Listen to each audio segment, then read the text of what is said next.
Welcome to Marketing Mistakes and How to Avoid Them.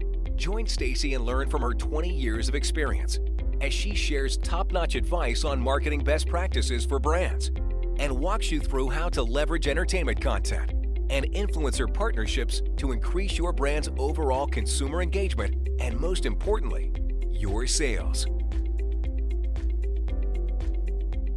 Welcome to another episode of Marketing Mistakes and How to Avoid Them. I'm Stacy Jones, and today I'm going to talk to you about what brands like Papa John's can do to recover from a PR nightmare caused by a celebrity, or in this case, their own self-created celebrity persona and brand founder. So what do you do as a brand if your entire image is wrapped around one individual and the partnership goes wrong? Do you put your head down like an ostrich and try to weather the storm? Or do you start looking for other eggs to put in your basket and grab onto other properties and individuals who can help give you a quick brand lift while sharing your message of brand beliefs, which hopefully counter those of whatever happened that went wrong? Such is the case of Papa John's at this time. So, what exactly caused the hoopla around a pizza chain that's captured the nation's attention was a few things. It all started after the founder and CEO originally got the NFL on his bad side by stating during the company's November 2017 third quarter earnings call that the NFL has hurt us by not resolving the current debacle, in reference to players kneeling during the national anthem. After that comment, Papa John's stock fell 11% in just hours and ultimately fell by 25% since those original remarks. And then what happened was player after player condemned the CEO and the brand he was the face of. And the media picked it up and ran with it. And then the brand faced the cancellation of a 6-year-old sponsorship contract, hurriedly replaced by Pizza Hut, in, I am sure, a fire sale of an opportunity, as pizza and home football watching go hand in hand. And then the final nail in the coffin was driven home after an in-house conference call that was supposed to be a PR media training event, where the infamous N-word slur was uttered. Only then did the brand's board of directors finally see the light and require resignation or termination. Damage is still ongoing, and the brand is in a bevy of meetings, I am sure, to find a way to reassure sponsors and customers alike. Regardless, his latest actions caused Major League Baseball to discontinue its Papa Slam promotion, where every time a Grand Slam happened, people could purchase pizza at 40% off the next day. Even individual MLB teams dropped the pizza chain as a local sponsor, and the University of Louisiana decided to remove his name from its football stadium, despite the fact that he has donated $15 million to secure those naming rights through 2040. That's some morality clause that must have been built in the contract. The biggest problem, of course, for Papa John is that the founder, John Schnatter, is just as entwined into the public image of his company as was Harvey Weinstein, as both men named their businesses after their own names, making truly being able to get away from the controversy all that much harder. If your company is Domino's, Pizza Hut, or Little Caesars, the CEO's name is not tied to the brand, and removing an executive becomes tremendously easier to do, from a PR and marketing standpoint at least. In the case of Harvey Weinstein, Hollywood called for the destruction of the entire empire he and his brother had built, at the detriment to the livelihoods of the hundreds of individuals working for the company, and the thousands of individuals and businesses directly impacted from the work they did in association with the company. Each film and TV show that was canceled led to job losses not only on the set, but to every business who helped to support such work, including our own agency, in fact, where we experienced 6-figure contract cancellations for brand partnership deals we had already been in contractual negotiations for, spending months of time that on productions would never live to see final edit and release. A lot of time that's not paid for. Interestingly enough, while their media agency initiative is holding course, both a marketing agency on the phone with Schnatter, as well as a new PR company that had been hired for damage control after his first NFL mistake, immediately quit versus bearing down to help the brand deal with this last and perhaps most damaging utterance of a word that has caused of late Netflix to replace a prominent C-suite player who helmed, of all things, public relations, their own chief communications officer. So, what can Papa John's do now?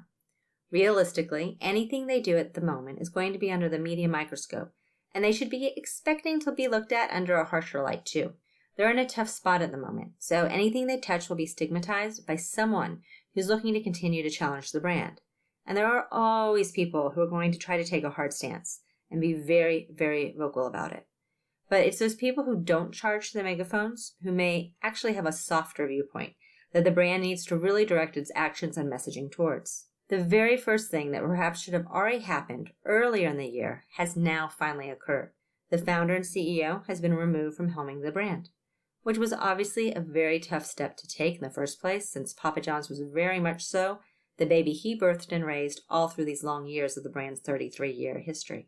In fact, Papa John's did pull ads heavily featuring the founder, but according to Forbes, the founder then moved forward and actually fired Papa John's CMO, who was heading the effort to curtail advertising with his face as part of the advertisements the company was running. And then the founder personally hired another marketing agency to create ads featuring him that would air in key markets, allowing his image to continue to be a larger-than-life presence over the brand's own marketing efforts. The board of directors obviously had no control, which led to this second transgression, where he, in a supposed role-playing conference call, where a marketing agency had been hired by the corporation to help him make him more friendly for the media, he instead dropped the bomb-loaded word and offended those on the phone.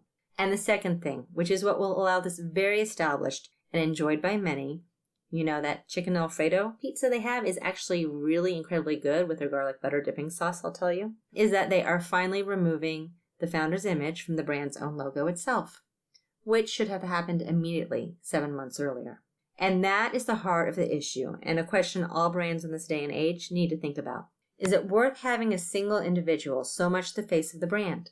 Because should that individual even make one bad step in life, one little misstep that lands them in an illegal situation or a moment of just sheer bad idea political incorrectness, the brand is going to share the brunt of the blame, especially in the case of an individual whose face is on every single pizza box or marketing material. So how as a brand can you still capitalize on the individual, but also keep the waters muddied enough with other famous faces or personalities that can lighten the impact of a misstep?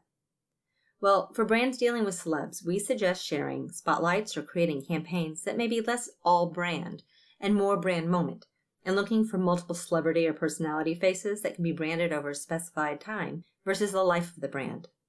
KFC has approached this by using multiple celebrity faces of its kernel and actually turning those different personalities into a montage of comedic acts. No single celebrity is the actual face, but the power of celebrity is still used. Interestingly enough, Papa John's founder actually stated in defense of his own usage of the N-word that Colonel Sanders had said it, and had not been vilified, supposedly, for doing so. Countless media outlets have reported that there's no proof to substantiate that statement of Sanders having done so. So, looking at another example, Apartments.com, on the other hand, has positioned Jeff Goldblum as the face of the brand and wrapped its entire marketing efforts around the character they've created. Far riskier, with more pitfalls to contend with should something he do go wrong. But the campaign itself is memorable and the brand feels worth the risk. The same goes for Capital One and Jennifer Gardner. While she has always had a very clean image, the cheating scandal of her now ex-husband Ben Affleck with her nanny cast her in the public eye and put her life under scrutiny for quite some time. And it had to wear a bit on the Capital One partnership as well. So, what can Papa John's do? In my opinion, there are 2 immediate steps they need to take. First, they need to create a program embracing Black initiatives. Everything around this controversy is driven over and over again by what appears as the pizza company's founder's racist ideology. Perhaps there was no original ill intent, but his statements don't feel that way to the general public and have been hurtful to the Black community at large. Creating such a program is an obvious and apparent play for forgiveness, and one that if they do, they need to very openly do with continuous outward acknowledgement of why they are doing so, which is to correct a wrong. And they should expect concern and potential pushback from sponsorship stakeholders who will want to make sure that this is not only a PR move that will only last a heartbeat and potentially damage their own brands in the meanwhile. Secondly, they need to create a new brand position in general, and they need to shout it widely from the rooftops, all the while still not ignoring their past and making sure they continuously state that they are learning from past mistakes and using that education to help the brand move forward and become a better company. Other celebrities have faced this type of negative publicity and still managed to recover their own brands. Paula Deen and Duck Dynasty's Phil Robertson both were caught saying racist things. Kanye West, who is still recovering, shared some political and racist beliefs that offended his core fan base. Tiger Woods drove drunk, crashed, and fought with his wife. Martha Stewart actually went to jail for tax evasion. Yet, all of these people, still brand ambassadors. They do recover. And in our new #MeToo and political correctness movements sweeping not only our nation but the world, there has been a big learning lesson that people need to be aware of. What is that? Those that shy away from any admitted blame are more heavily attacked versus those who have admitted fault and the self-awareness needed to strive to walk down a corrected path. This applies to both individuals and businesses. Wells Fargo is in a heap of distrust by consumers based on their lack of sincerity in accepting blame. Today, being sincere counts for a lot and can help with most transgressions. This is a time to take those marketing dollars and strongly push out branding, to not hide and think that as time passes, this will all blow over. Because it will blow over. Everything does. But that tactic by waiting in the shadows will cause a tremendous loss of business in the process and hurt a lot of people who depend on that money that comes from the business, the employees. In reality, there are large amounts of individuals who believed in everything the founder has said. It's true. And there are other large groups who aren't tuned in or aligned to football and don't feel the impact of the decisive division caused by his initial shared words at the company shareholders meeting when he blamed the NFL for the brand's loss of business, which started their whole slide to hell these last many months. And there are many who may not be so highly enraged by his usage of a highly inappropriate word, known for its power, packed punch of racism, especially amongst older demographics who grew up with its unfortunate usage as part of their life. And so the brand still has a strong base of fans, despite these last many months. And if Papa John's can find a way to proactively separate from and share the brand's, not the founder's, positive, liberating, and community-building belief system, it has more than a fighting chance of survival. Our world is not one of joined hands and fa-la-la-la-la moments of complete unity right now. No. At this time in history, we are facing some of the biggest extremes of political beliefs, hatred, racism, and bigotry. Mexicans, Muslims, Jews, blacks, we are a world divided in many ways. And our country, the whole world, is in turmoil because the dichotomy of extreme beliefs is out there. Our world has changed with social media, which allows a thought to be shared to a giant platform and built upon and reinforced by others, all hidden behind the wall of the internet. This is a starting over moment for the brand. They have a good product. They are not going to be the face of football any longer. And the face of their founder is no longer going to be the face of their own brand, adorned on every box. Now is the time for them to determine who the brand actually is and what it will become, because the brand has outgrown the founder.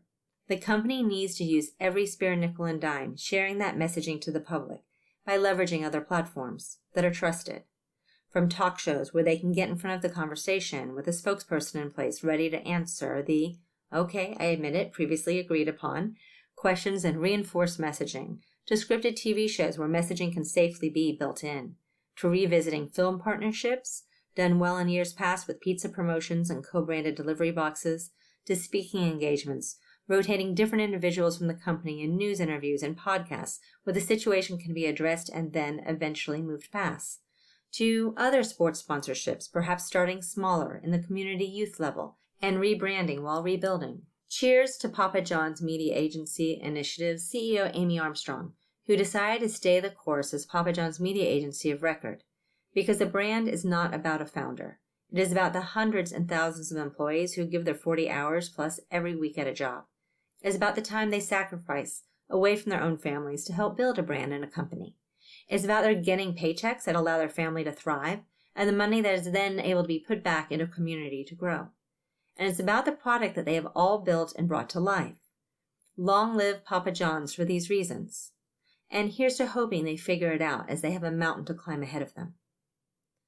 Really, most brands aren't going to be facing this turmoil from an action their own CEO or founder takes.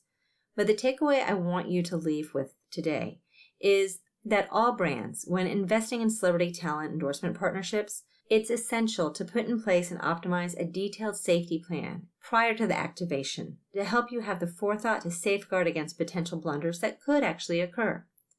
Celebrities can find themselves in hot water through bad decisions. Their mistakes, and like the rest of us, get broadcast around the world for all to see. Drunk driving, trouble with the law, relationship issues, or negative comments picked up by paparazzi can all derail a campaign if a plan is not in place to respond quickly to the matter. Bad news in the entertainment industry spreads faster than a wildfire. In today's nonstop posting, always tweeting, oversharing world, you must have a crisis plan in place to manage true PR horror stories that will allow your brand to respond in an effective and timely manner. Make sure you listen to my podcast, Creating Celebrity Endorsement Safeguards, where I share tips on how to create your own celebrity partnership safety net in order to create successful celebrity endorsement partnerships. And stop by HollywoodBranded.com for more tips. Check out our library, which has infographics, white papers, ebooks, and videos, or our blog, blog.hollywoodbranded.com, which has hundreds of helpful hints on how to make brand influencer and entertainment content partnerships a success from the get-go. That's it for this episode. I hope it was helpful, and please let me know if you have any feedback. I'll see you next week. And as always, if you need a little or a lot of help, my agency, Hollywood Branded, is here to lend a hand. If you would leave a review or any questions I can address in the future, I'd really appreciate it, as your feedback helps me know my advice is valuable and interesting to you. Are you ready to make the magic of product placement, celebrity event activations, or influencer partnerships help your sales? Visit HollywoodBranded.com to gain access to free content to learn which key tactics best fit your brand. You'll find surveys, webinars, daily blogs, ebooks, and guides, all created to make sure you have access to the best possible marketing practices. Let's make that entertainment marketing magic happen for you.